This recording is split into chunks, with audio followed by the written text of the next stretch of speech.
Bonsoir à tous. C'est assez impressionnant, alors j'ai pris des petites notes pour être sûre de tout vous dire. Donc les slides sont en anglais et la présentation est en français. J'espère que tout le monde parle français. En tout cas, je suis ravie de parler devant vous. Je suis un peu angoissée parce que je ne sais pas bien ce que je vais vous apprendre ce soir. Et du coup, je vais un peu sonder l'audience. Qui parmi vous est Product Manager? Levez la main. Super. Qui parmi vous est Designer? Super. Et qui parmi vous est User Researcher? Yeah! Ok, j'avais pas prévu qu'il y ait quelqu'un dans la salle. Non, je rigole. Alors, ok, qui exerce son métier, PM, UX, designer ou user researcher, depuis plus de 10 ans? Normal, ça, je m'attendais à peu près à cette réponse. Depuis plus de 5 ans. Oui. Et depuis 1 an ou moins. Ok, merci, ça m'a un peu aidé à savoir comment m'adresser à vous tous. Alors, il y a en fait peu de structures ou d'entreprises en France qui sont dotées d'un poste comme le mien. Et donc c'est assez chouette d'être à l'origine, à la fois au début de Mano Mano, de la création d'un pôle produit, et puis après, avec le soutien du nouveau CPO, Pierre, qui est ici, du département de recherche. Donc voilà, aujourd'hui il se trouve qu'on trouve de plus en plus d'articles sur la fonction de User Researcher dans les grandes newsletters que vous suivez tous, à savoir Mind the Product, PMHQ. Et donc, quel est le lien avec cette présentation? Vous allez vous dire. Alors, l'ordi va s'éteindre. Voilà. En fait, on sait tous que les meilleurs produits correspondent aux attentes des clients. J'ai pas l'impression d'apprendre quoi que ce soit à quelqu'un. Le seul truc, c'est que pour avoir été PM, l'agenda d'un PM, c'est assez compliqué de trouver le temps de parler aux utilisateurs. Et d'ailleurs, les meilleures boîtes américaines trouvent 2 créneaux par semaine, 52 semaines dans l'année pour parler à leurs utilisateurs. Je sais pas s'il y a des gens dans la salle qui le font. Si oui, levez la main. Je suis très intéressée pour échanger avec vous. C'est formidable. Ok, après on parle. Donc ça, c'est un peu la vision que j'aimerais avoir chez Mano Mano, à savoir parler à tous les users 52 semaines dans l'année, 2 fois par semaine. Ok. Bon, vous avez vu notre nouvelle identité de marque. Je passe au slide suivant. Vous allez avoir un petit message subliminal sur pourquoi aussi je suis là ce soir. Bon, une équipe qui change et une équipe qui gagne ou qui doit se réinventer, nécessairement, on cherche des gens. Donc voilà, le message subliminal est passé. Voilà l'agenda. Donc, l'agenda, commençons par le début. Il y a peut-être des gens qui se disent c'est bizarre, pourquoi est-ce qu'on commence par le comment changer une équipe qui gagne? Moi, je me poserais plutôt la question de pourquoi. C'est ce qu'on va aborder, ça ne vous poserez plus la question après. Après, on va venir sur pourquoi est-ce qu'on peut dire qu'on gagne aujourd'hui. Qu'est-ce que c'est notre value proposition et est-ce que c'est assez? Qu'est-ce que font les compétiteurs en attendant? Et nos réactions pour continuer de gagner. Et puis la dernière phase est un peu plus personnelle sur comment on se réinvente personnellement dans une équipe qui change. Alors, pourquoi ce talk et pourquoi il commence pas par pourquoi? Déjà, statistiquement, les chances de gagner s'amenuisent au fur et à mesure que vous gagnez. Alors, ça s'appelle l'illusion des séries. Si jamais un basketteur fait 10 fois le panier, la 11e fois, les chances sont quand même un peu plus fortes, potentiellement, qu'il rate. Et pour vos vieux cours de proba, si les lois des grands nombres font que vous avez une chance sur 2 de perdre ou de gagner, si vous avez les mêmes chances de perdre ou de gagner. Bon, ça c'est les stats, mais dans la vraie vie, c'est pas du tout comme ça. En réalité, votre environnement il change, et vous, à chaque fois que vous gagnez, vos compétiteurs perdent, et donc ils s'améliorent. Donc Jeff parle bien mieux que moi. Le vrai danger, c'est de ne pas évoluer. Et là, c'est les 3 points que je vous ai donnés, écrits un peu mieux, si jamais vous vouliez en synthèse. Donc voilà pourquoi on se pose plus trop la question de pourquoi changer une équipe qui gagne. Il vaut mieux la changer quand elle gagne, quand vous avez des investisseurs derrière vous, quand vous avez la confiance de vos équipes. Alors, est-ce qu'on peut vraiment dire que Mano Mano gagne? Voilà. Ça, c'est une courbe de notre volume d'affaires et aussi de nos employés. Les employés sont en orange. Donc, bon, oui, on peut dire qu'on gagne. En tout cas, d'un point de vue chiffré, on gagne. 5 millions de consommateurs et 6 pays européens ouverts. Mais quand même, on a parlé de la rentrée, on s'est dit que c'était des questions à se poser. Est-ce que notre proposition de valeur est assez importante pour l'utilisateur? Et surtout, c'est quoi notre proposition de valeur? Je ne sais pas si vous êtes baladé sur Mano avant de venir. Moi, quand j'ai passé l'entretien, et encore aujourd'hui, je me dis, bah, c'est pas révolutionnaire non plus. C'est-à-dire que c'est un site e-commerce bien fait, mais enfin, est-ce que ça change la vie des gens? À voir. Donc, petit rappel, pour ceux qui sont PM depuis moins d'un an peut-être, ou pour les autres, c'est toujours bien. Voilà un récap de ce qu'est la valeur proposition. Alors, au départ, vous passez d'une cible de consommateurs que vous voulez viser. Donc, c'est une cible qui normalement se décrit par un ensemble de données démographiques. Et puis, ces personnes-là ont des besoins qui ne trouvent pas aujourd'hui de solution adéquate. Ça fait votre marché. Là se trouve votre value proposition. Notre produit permet ça, ou résout le problème suivant. Ce qui est intéressant, c'est que la value proposition, c'est toujours dans ce qu'on va appeler le problem space. C'est les 3 niveaux qui sont en rouge. Et après, arrive le set de features que vous allez mettre en place pour résoudre le problème, et l'interface. Voilà où se situe le product market fit, à savoir, votre produit résout un problème d'un marché. Jusque-là, on doit être d'accord. Problem space, solution space. On a souvent tendance à aller un peu vite dans le solution space parce qu'on est des humains et qu'on est câblés pour trouver des solutions et non pas pour s'apitoyer sur son sort. Les Français sont un peu plus forts que les moyennes pour ça, mais tout de même, ça reste assez dur. Le temps moyen d'un meeting passé sur un problème chez nous, parce que je me suis amusée un peu à faire l'étude, c'est entre 3 et 7 minutes. Donc n'hésitez pas à rappeler qu'il y a encore du temps passé sur le problème. Alors, j'ai un peu dépilé, mince, l'animation ne se fait pas dire, mais j'ai un peu dépilé nos propositions de valeur. Donc, nous, on dit, on offre tout le DIY en ligne et on a 2 millions de produits. Et ça répond à un besoin à l'époque qui était, quand je vais dans un magasin de bricolage, je ne trouve pas les dimensions qui sont parfois un peu spéciales. Bon, donc, voilà ce que nous, on fait, on pense faire. Donc, on organise des produits dans 3000 catégories, on les regroupe s'ils sont identiques sur une seule product page. On suggère des produits que vous aimez, et on a 6000 nouveaux produits quasiment qui arrivent tous les jours.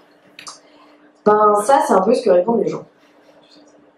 J'aime bien la deuxième. On va espérer que c'est standard, ça c'est un peu le truc qu'on se dit en bricolage. Et puis on nous dit qu'il y a du stock, et puis finalement il n'y en a pas, et du coup je suis super déçue. Ah ouais, on propose aussi des produits moins chers. Donc, on a une grosse partie de notre acquisition qui vient de Google Shopping, donc on peut dire avec certitude qu'on a une bonne valeur prix. Et les marchands se battent au centime. Et là, j'ai vraiment pris l'exemple où ce marchand est à 166,63 € et lui à 166,64 €. Vous pouvez imaginer la différence de taux de clic entre ce bouton et ce bouton. Ils se battent pour avoir cette place. Donc, oui, on peut dire qu'on est moins cher. Sauf que, bah voilà ce que disent les gens. C'est cool, mais alors au frais de port, il faudrait un peu changer la donne, surtout quand on ajoute plusieurs marchands, on a plusieurs frais de port, etc. Bon, et alors là c'est des photos prises chez un de nos concurrents. On se dit, bah non, mais livrer chez vous, c'est quand même chouette parce que, bah voilà, comment il va se débrouiller le monsieur là pour ramener tout ça en métro, là, les grandes tiges en bois, là. Et puis là, je sais pas si vous voyez, mais c'est un consommateur qui fait une poignée avec le scotch Leroy Merlin parce que c'est plus facile à transporter.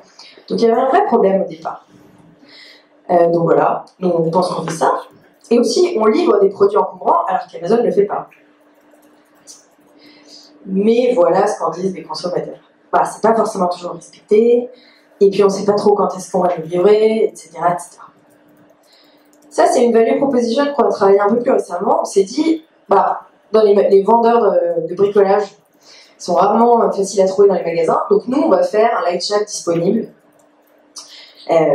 tous les jours, pendant 18 heures. Donc voilà ce qu'on fait, et voilà ce que les gens répondent.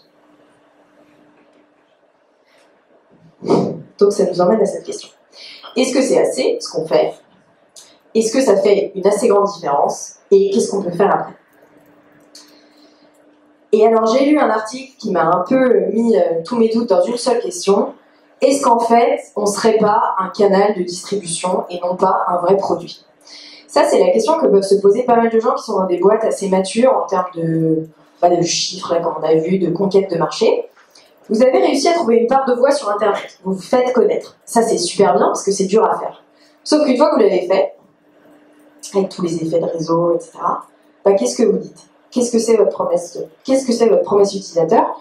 Et comment vous survivez maintenant que tout le monde est venu chez vous? En gros, c'est une super soirée chez vous, tout le monde en a entendu parler, mais qu'est-ce qui va s'y passer? C'est à peu près ça qui se passe aujourd'hui.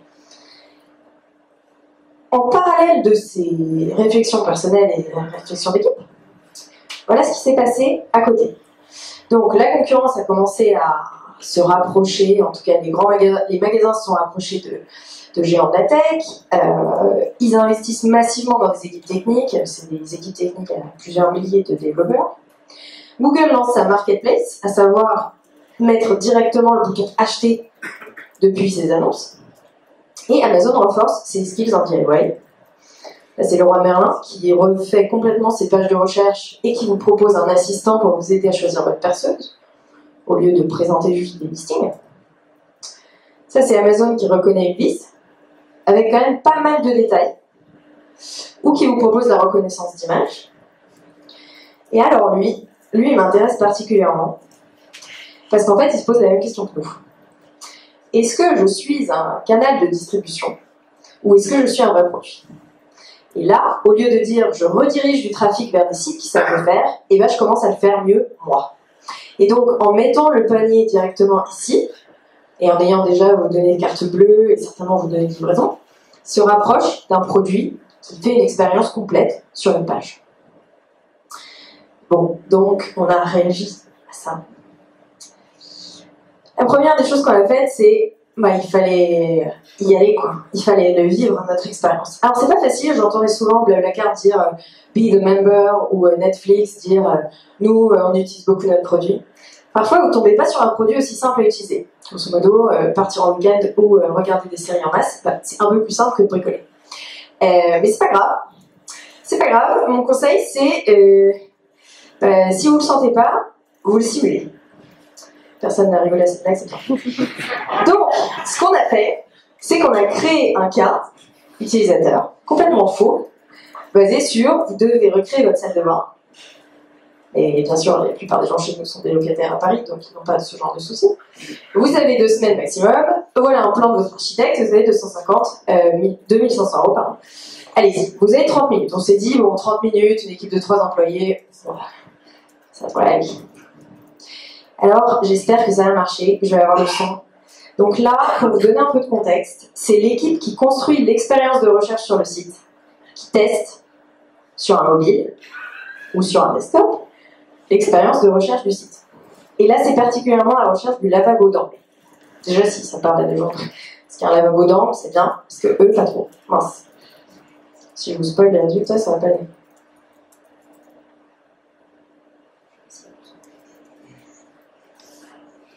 Sous-titré.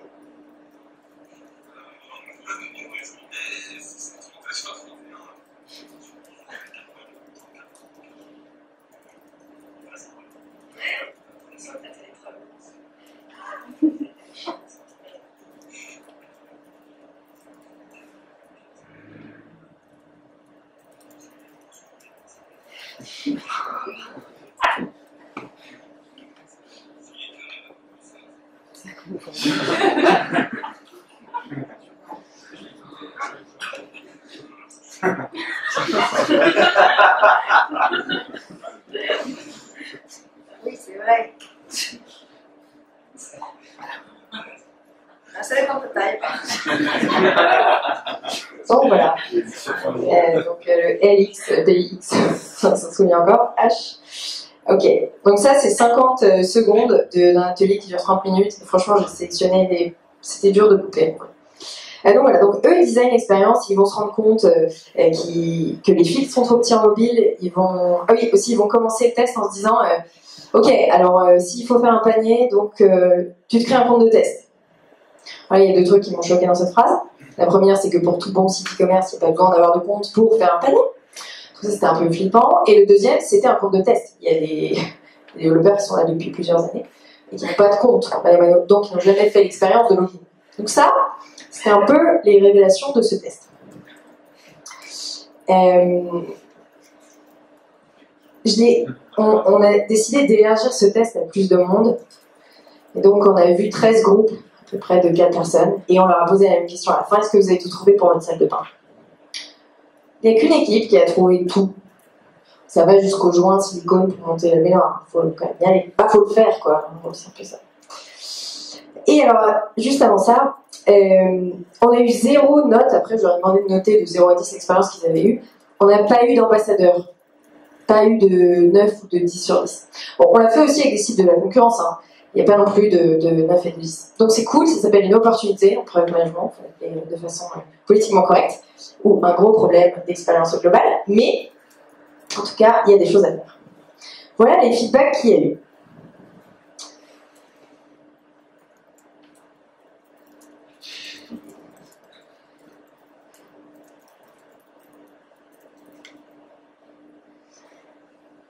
Celle-ci, c'est du travail. Voilà un peu la session. Alors du coup, quand je suis passée à la recherche, j'ai créé un événement qui s'appelle Popcorn Time, avec un super outil que je vous conseille. On parlait de takeaways, ça c'est un super outil dont je peux faire la promo, qui s'appelle Ojar. Popcorn Time, c'est quoi le concept? C'est qu'on regarde des sessions d'utilisateurs pendant 1 heure à peu près, avec une assemblée qui varie entre 10 et 30 personnes. Et on essaye de trouver ce que l'utilisateur est en train de faire. Pourquoi ça s'appelle Popcorn Time? Parce qu'on mange du popcorn en même temps qu'on regarde les sessions passées et passées. Donc on a vu 209 sessions utilisateurs en 2 mois à peu près. Il y a 72 employés différents qui ont suivi ces sessions, 47 feedbacks qui ont été pris et 8 qui sont déjà en production. Et là je vous ai mis le visage des gens. Notamment je ne l'ai pas assez spécifié, mais là vous avez 2 product managers chez nous et là vous avez des designers et toute l'équipe technique. Donc, en gros, on a l'impression qu'il y a un match de foot, peut-être pas trop. Ils se demandent si l'utilisateur va ajouter au panier ou pas. Je vous conseille d'amener de la nourriture à ce genre d'événement. C'est très basique, mais ça attire beaucoup plus de monde. J'ai même eu un feedback assez marrant de « je suis venue pour la bouffe et je suis restée parce que c'était sympa ». Donc, faites-le, c'est assez cool. Après, il y a une autre expérience que je voulais vous partager, c'est le fait que vous-même, vous pouvez être utilisateur. Et en faisant, en fait, vous allez apprendre ce que c'est. Donc ça, c'est chez moi, c'est un dégât des eaux. Ça parle peut-être à des Parisiens ici. Alors, en gros, on apprend en faisant. Le bricolage, on peut lire tout ce qu'on veut, mais en fait, tant que t'as pas fait, tu restes dans la catégorie des gens qui n'ont jamais essayé. Et vous allez être fiers de vos résultats, mais ça, c'est une ineptie totale. Il faut surtout pas poser un petit pain avant d'avoir poncé l'enduit et peint. Je vais peindre là, donc je vais complètement envoyer mon tapis peint. Mais ça, vous ne savez pas, parce que vous avez envie d'avancer, vous avez envie que votre pièce elle ressemble à ce que vous avez imaginé, donc vous allez zapper des étapes. Vous allez vouloir aller trop vite. Ça, c'est moi en allant trop vite. Vous remarquerez aussi la qualité de la pose de la bâche. Surtout, vous bâchez bien la première fois, puis vous réalisez que vous faites vos toilettes, donc il va falloir débâcher après, donc c'est un peu compliqué quand même. Je vous le souhaite. Et quand on voit ça, on se dit, mais qu'est-ce que j'ai fait? Est-ce que j'ai laissé poncer? Est-ce que j'ai pas poncé? Comment ça va ressembler après? Donc il y a une vraie appréhension sur l'inconnu. Et ça, c'était ma tête quand j'ai fait le ponçage de l'envie.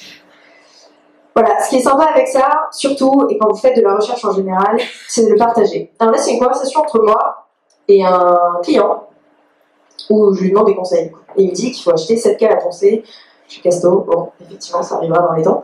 Et du coup, voilà. Donc, oui, quand vous êtes sur votre chantier, choisir Internet, c'est hyper compliqué, vous êtes déjà dessus. C'est pas qu'on livre moins vite, en gros, que les autres, c'est juste que c'est une réalité. Bon, et ça, c'était moi qui faisais la fière sur Instagram, alors qu'en vrai, j'étais un peu en galère. Il y a eu une autre initiative dans l'entreprise pour redevenir plus customer-centric et pour se recentrer sur les vrais problèmes, parce que c'est de ça, au-delà des blagues, c'est de ça dont on parle.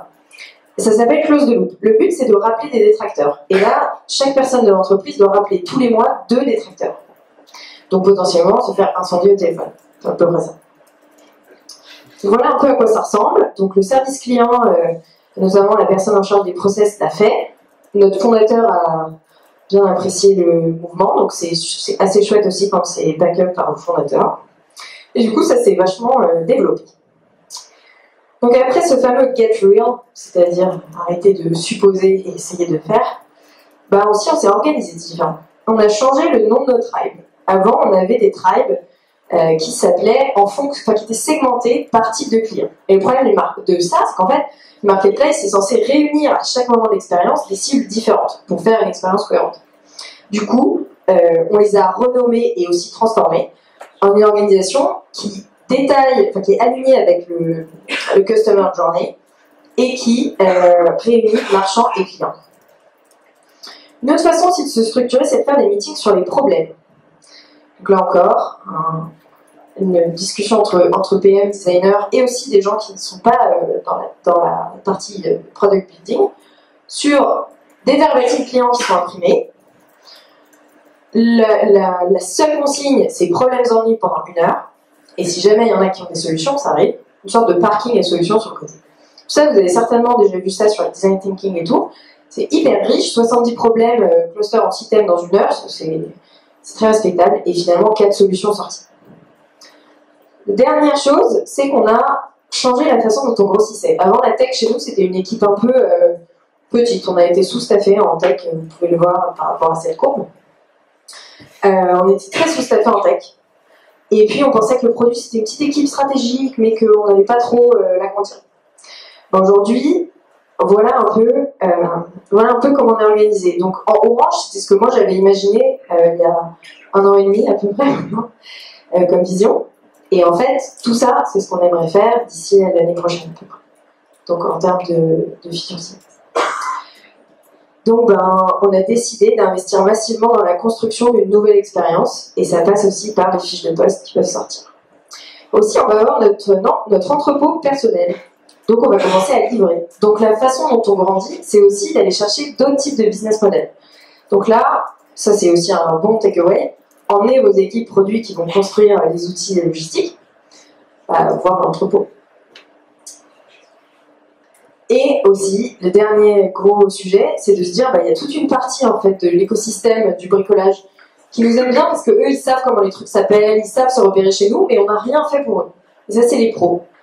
Donc, ça, c'est des équipes qui vont passer des journées entières ou des matinées au café qui est à la plateforme du bâtiment, etc.